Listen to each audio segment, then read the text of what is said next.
Assalamualaikum warahmatullahi wabarakatuh. Semoga kita semua sehat selalu di masa pandemi seperti sekarang ini.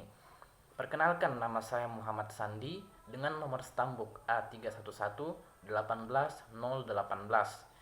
Saya mahasiswa aktif dari Universitas Tadulako, Fakultas FKIP, Prodi Pendidikan Sejarah. Nah, baiklah, pada kesempatan kali ini saya akan menjelaskan dan juga mempraktekkan salah satu keterampilan mengajar yang harus dimiliki oleh seorang guru, yaitu keterampilan membuka dan menutup pembelajaran.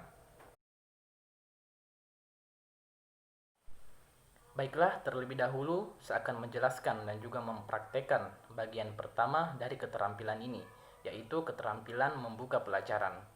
Nah, keterampilan membuka pelajaran itu adalah kegiatan atau upaya yang dilakukan oleh seorang guru untuk menciptakan kondisi agar siswa menjadi siap dalam mengikuti pelajaran. Selain itu juga, guru harus bisa menarik perhatian siswa dan juga memberikan motivasi kepada siswa agar siswa menjadi siap dan semangat dalam mengikuti pelajaran. Nah, itu dia adalah penjelasan singkat mengenai pengertian dari keterampilan membuka pelajaran. Selanjutnya, saya akan mempraktekkan hal tersebut dan bisa dilihat di video berikut ini. Assalamualaikum warahmatullahi wabarakatuh. Bapak ulangi, Assalamualaikum warahmatullahi wabarakatuh. Nah, begitu. Harus semangat ya anak-anak. Karena bagaimana kita mau semangat dalam mengikuti pelajaran kalau jawab salam dari guru saja itu tidak semangat. Jadi itu menjadi perhatian ya anak sekalian. Harus semangat dalam belajar. Paham semua? Oke, bagus. Baik, kalau begitu seperti biasa sebelum memulai pembelajaran, alangkah baiknya kita berdoa supaya diberi keberkahan dan juga kemudahan selama proses pembelajaran nantinya. Nah, mana ketua kelas? Ya, kepada ketua kelas, silakan untuk memimpin doa. Ya, silakan.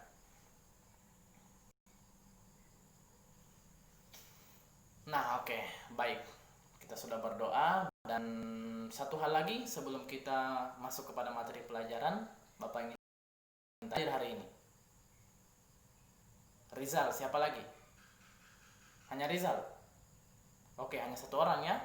Ketua kelas ada info kenapa tidak masuk hari ini Rizal? Karena sakit ya? Oke, sakit apa? Oke, demam. Ya, semoga Rizal segera diberi kesembuhan dan buat anak-anak yang lainnya yang masih bisa masuk hari ini untuk mengikuti pelajaran, tetap jaga kesehatan ya. Karena kita berada di masa pandemi. Jadi harus jaga kesehatan. Dan pulang sekolah langsung ke rumah, tidak usah singgah-singgah lagi ya. Paham semua anak-anak? Oke, bagus. Nah, baik. Bapak lihat juga kelas sudah bersih, kalian semua sudah rapi. Berarti kalian sudah siap untuk mengikuti pelajaran. Oke. Jadi, langsung saja Bapak masuk pada materi, yaitu untuk hari ini Bapak ingin menyampaikan tentang unsur-unsur. Ada 3 unsur-unsur sejarah. Ada yang tahu? Apa semua? Ya, bagus. Ruang atau tempat. Ya, waktu. Ya, dan juga manusia. Oke, jadi 3 unsur itu ada dalam sejarah. Jadi, sebuah kejadian akan disebut sebagai sejarah kalau memuat 3 unsur tadi itu, yaitu ruang atau tempat, kemudian waktu, dan juga manusia. Artinya, pasti ada yang terlibat dalam kejadian itu, kemudian waktunya kapan, dan kejadiannya itu di mana. Seperti itu ya. Kira-kira kalian bisa kasih contoh? Salah satu kejadian yang bisa disebut sebagai sejarah dan memuat 3 unsur itu? Nah, bagus. Kemerdekaan Indonesia. Oke, kira-kira siapa yang terlibat dalam kemerdekaan Indonesia? Ya, banyak. Pahlawan. Ya, penjajah Jepang ya pada saat itu terakhir. Nah, itu pahlawan-pahlawan kita, kemudian penjajah untuk merebut kemerdekaan Indonesia. Kapan kejadian itu? Ya, 17 Agustus tahun 1945.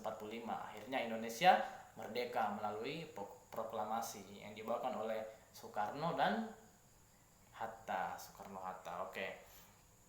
Nah, kemudian ruang atau tempatnya di mana kejadian itu? Ya, sudah pasti di Indonesia. khususnya di Batavia atau Jakarta sekarang ini. Baik, berarti kalian sudah paham tentang 3 unsur sejarah, yaitu manusia, ruang atau tempat, dan juga waktu. Contohnya tadi adalah kemerdekaan. Yang terlibat adalah para pahlawan dan juga penjajah. Kemudian tempatnya di Batavia atau Jakarta sekarang ini, dan waktunya pada 17 Agustus tahun 1945. Baik. Baiklah, selanjutnya saya akan menjelaskan dan juga mempraktekkan bagian kedua dari keterampilan ini, yaitu menutup pembelajaran. Jadi, keterampilan menutup pelajaran itu adalah kegiatan yang dilakukan oleh seorang guru untuk mengakhiri pembelajaran. Biasanya, dalam mengakhiri pembelajaran, guru akan memberikan kesimpulan yang singkat tetapi jelas sehingga mudah diingat oleh siswa.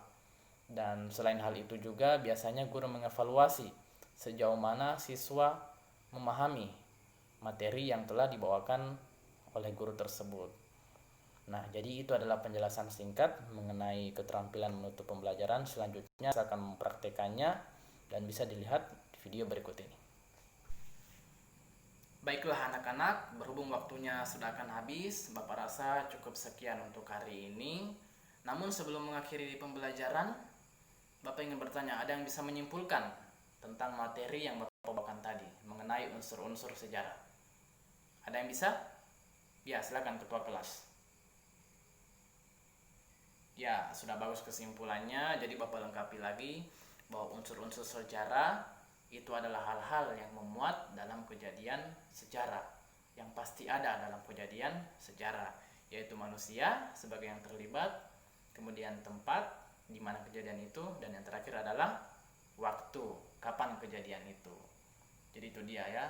Bapak yakin selain ketua kelas, yang lainnya juga pasti bisa menyimpulkan dan ingat tentang materi tadi mengenai unsur-unsur. Bapak rasa semua sudah bisa memahami, dan untuk minggu depan mendapatkan materi mengenai metode sejarah. Jadi semua Bapak harap belajar memang mengenai hal tersebut supaya untuk diskusi minggu depan kita akan lebih lancar lagi seperti biasanya. Nah, jadi Bapak rasa sudah cukup untuk hari ini. Terima kasih untuk anak-anak yang sudah memperhatikan. Sekian, assalamualaikum warahmatullahi wabarakatuh, dan selalu jaga kesehatan. Itulah tadi video penjelasan sekaligus praktek mengenai salah satu keterampilan mengajar yang harus dimiliki oleh seorang guru, yaitu keterampilan membuka dan menutup pembelajaran. Semoga video tadi bermanfaat bagi kita semua, dan mohon maaf atas semua kekurangan. Sekian dan terima kasih. Assalamualaikum warahmatullahi wabarakatuh.